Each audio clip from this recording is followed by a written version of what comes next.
ಮೂರು ವಿಚಾರದಲ್ಲಿ maximum trapping ಆಗುತ್ತೆ. ಒಂದು ಲೋಭ್, ಗ್ರೀಡ್.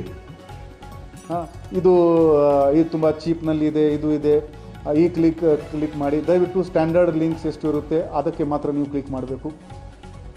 ನಿಮಗೆ ಶೇರ್ ಮಾರ್ಕೆಟ್ನಲ್ಲಿ 200% ಪ್ರಾಫಿಟ್ ಆಗುತ್ತೆ, 300% ಪ್ರಾಫಿಟ್ ಆಗುತ್ತೆ. ಈ ಎಲ್ಲ ಎಲ್ಲಿ ತುಂಬ ಒಳ್ಳೆ ಅನ್ನಿಸ್ತಾ ಇದೆ ಅದು ಸ್ವಲ್ಪ ನೀವು ಡೌಟ್ ಪಡಿಬೇಕು.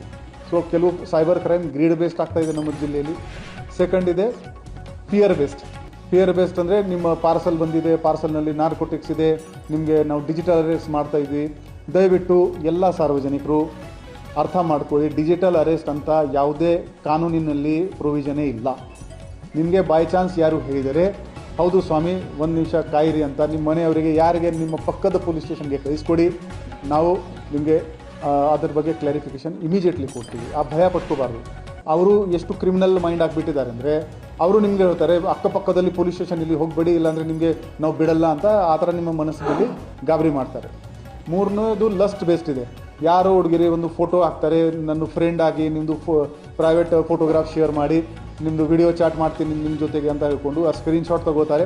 ಆ್ಯಂಡ್ ಆ ಪ್ರೈವೇಟ್ ಮೂಮೆಂಟ್ದು ನಿಮ್ಮದು ಆ ಸ್ಕ್ರೀನ್ಶಾಟ್ ಇಟ್ಕೊಂಡು ನಿಮಗೆ ಬ್ಲ್ಯಾಕ್ ಮೇಲ್ ಮಾಡೋದು ಸಾಧ್ಯತೆ ಇರುತ್ತೆ. ಪೂರ್ತಿ ದೇಶದಲ್ಲಿ ಈ ಸೈಬರ್ ಫ್ರಾಡ್ ಪ್ರತಿ ವರ್ಷ ಬೆಳೀತಾನೇ ಇದೆ. ನಮ್ಮ ಕರ್ನಾಟಕ ರಾಜ್ಯದಲ್ಲಿ ಹೋದ ವರ್ಷ 2,900 crore ರೂಪಾಯಿದು ಸೈಬರ್ ಫ್ರಾಡ್ ಆಗಿದೆ.